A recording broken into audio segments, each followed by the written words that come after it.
l'Ukraine dans votre livre. Oui, je vous cite Nicolas Sarkozy, page 55. La France a tort de livrer des armes à flux continu à l'un des belligérants. Il est illusoire de penser que la Crimée russe jusqu'en 1954 redevienne ukrainienne. Vous affirmez aussi que Vladimir Poutine a commis une faute historique avec ce conflit. Autre extrait sur Volodymyr Zelensky. Je suis lassé d'entendre les discours quotidiens et martiaux du président ukrainien donnant des leçons de morale à toutes les entreprises qui commercent avec la Russie. Dans le Figaro le 16 août, vous persistez et signez. Nous avons besoin de Vladimir Poutine et il a besoin de nous, avant d'ajouter que le président russe... Je dis on a besoin de la Russie. On a besoin de la Russie. D'ailleurs, le réconcile qui a été fait par le Figaro... Si vous citez exact. Nous avons besoin c'est pas tout à fait la même chose d'avoir besoin de la Russie, besoin de Poutine. Avant d'ajouter que le président russe n'est pas irrationnel. Des propos qui ont suscité des réactions d'une grande voix de la gauche, mais également au sein de votre famille politique, Nicolas Sarkozy. Ce qui m'a choqué, surpris d'abord, choqué ensuite, oui, c'est qu'un ancien président de la République prenne une position diamétralement opposée à la position officielle de son pays, la France. Il faut soutenir l'Ukraine. Toute faiblesse vis-à-vis de la Russie, me semble, est une faute. Je ne partage donc pas l'analyse de Nicolas. C'est une faute pour vous. Je ne partage pas cette approche. Et Poutine est content.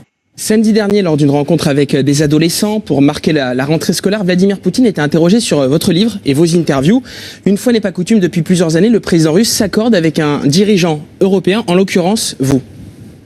Недавно бывший президент Франции Никола Саркози опубликовал статью, где говорит о будущем развитии мира. Я во многом с ним согласен. Une déclaration qui a à nouveau alimenté la colère de certains collectifs qui ont par la même occasion perturbé vos séances de dédicace. C'était lundi.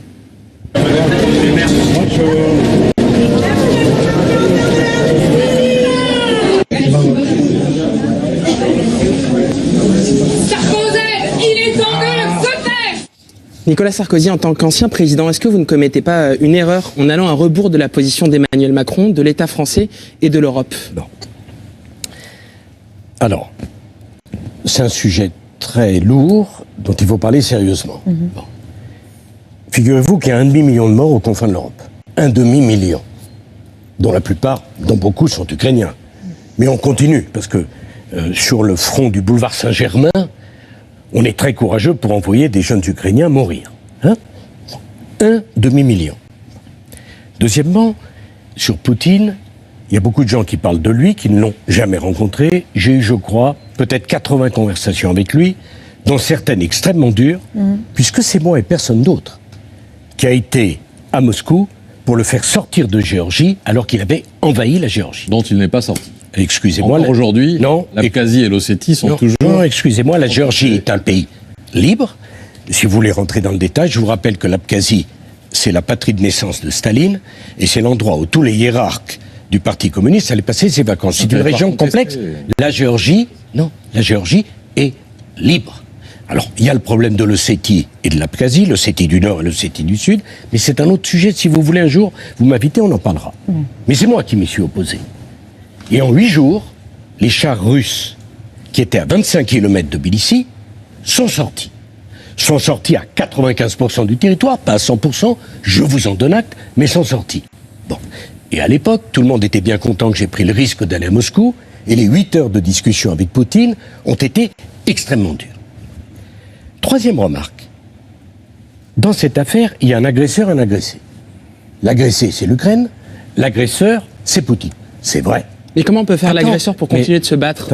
Si on proposait de mettre la livraison d'armes. Mais non, si on y va par slogan, vous continuez alors le débat, on fait la guerre sans la faire, des bêtises comme ça, qu'est-ce que ça veut dire? On ne sait même pas quel est le but de guerre. Donc, il y a un agresseur, un agressé, Poutine est l'agresseur, l'Ukraine est l'agressé, et il faut aider l'Ukraine. Là, je pose des questions. Pas besoin de me faire insulter pour poser des questions. Bon, il est gentil, monsieur Jospin, de sortir de sa retraite, donner des leçons. S'il y connaissait quelque chose, ça se saurait. En l'occurrence, je pose la question, est-ce que l'entrée de l'Ukraine dans l'OTAN favorise la paix ou pas? C'est une question noble, c'est pas une question stupide. Ma réponse, c'est non. Mais c'est pas une surprise, puisqu'en 2008, avec Angela Merkel, on s'y est opposé. Pourquoi on s'y est opposé? Parce que quand vous agitez la muleta sous le museau du taureau, il ne faut pas s'étonner qu'il fonce. Donc je suis pour qu'on donne des garanties de sécurité à l'Ukraine, pays qui doit rester neutre parce que l'Ukraine est un pont entre le monde slave, la Russie, et nous. Mais quelle Ukraine, quel territoire ukrainien? Attendez, je vais y venir. Ouais. Deuxièmement, est-ce qu'il faut faire rentrer l'Ukraine dans l'Europe? Ça me rappelle l'affaire de la Turquie. C'était magnifique, de Hollande à Chirac, ils étaient tous d'accord pour faire rentrer la Turquie dans l'Europe.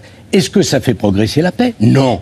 Parce que si vous faites rentrer l'Ukraine dans l'Europe, vous renforcez l'Europe américaine, puisque les pays de l'Europe de l'Est sont sous domination américaine. Je suis pour une Europe indépendante. Et nous n'avons pas les mêmes intérêts en la matière que les Américains. Poser ces questions-là, c'est quand même pas un scandale. Est-ce qu'on pourrait les poser au peuple ukrainien? Mais qu'est-ce que vous faites de la volonté des peuples dans cette histoire-là, Monsieur Sarkozy, et volonté qui a sans doute évolué avec l'agression du voisin russe? Il n'est pas question de trouver un accord sans que les Ukrainiens disent ce qu'ils veulent. En l'occurrence, d'ailleurs, les Ukrainiens, c'est les Américains. Parce que vous retirez le soutien américain et vous n'avez malheureusement plus la force nécessaire pour défendre l'Ukraine. Les Ukrainiens, donc, oui. Mais pour gagner une guerre, l'issue d'une guerre, c'est simple. Soit vous exterminez l'adversaire, soit vous faites un compromis. Il n'y a pas de troisième solution. C'est assez simple. Un compromis territorial, donc. Attendez, un compromis. Exterminer la Russie. Deuxième puissance. Pas l'exterminer, la repousser hors des frontières ukrainiennes. Non, c'est pas comme ça que ça se passera.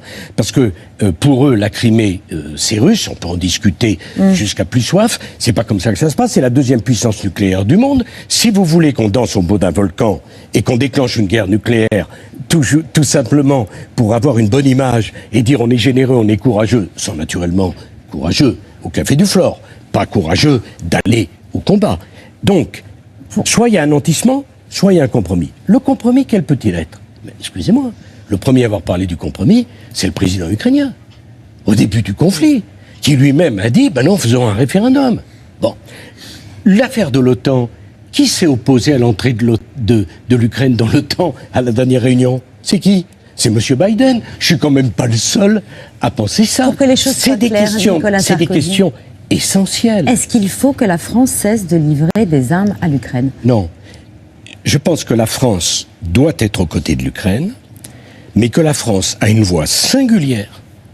La France n'a pas à s'aligner sur les intérêts américains. Et permettez-moi de vous dire, pour conclure, il y a deux vainqueurs dans ce conflit. Il y a les Chinois, qui voient tous les BRICS se ranger derrière eux. Et il y a les Américains qui vendent leurs armes. Donc, prix d'énergie, quand le prix d'énergie augmente, c'est le prix du gaz de schiste chez eux qui devient rentable, et sur les céréales, c'est eux qui les vendent au monde entier. Donc, l'intuition première du président Macron de maintenir le dialogue était la bonne. Était la bonne. Mais après, juste un mot, on peut ne pas être d'accord avec moi. D'autres sujets à vous soumettre. Mais je sais bien, c'est gentil, mais je peux revenir demain si vous voulez m'inviter. Mais c'est des sujets sérieux. On doit les traiter à fond. On doit avoir ce débat. On ne peut pas continuer à faire la guerre en disant simplement plus d'armes, plus de morts, plus d'opposition. On en sort comment? Comment on en sort? C'est la question que j'ai posée. Je ne regrette pas de l'avoir posée. Monsieur Larcher n'est pas d'accord. Très bien, il a le droit. Je ne prétends pas dire la vérité. J'affirme que c'est un débat sérieux qui devrait être mené au bout. Et que défendre l'Ukraine et son indépendance et son intégrité territoriale, c'est proposer une solution qui ne soit pas plus de morts et l'extermination d'un des deux belligérants.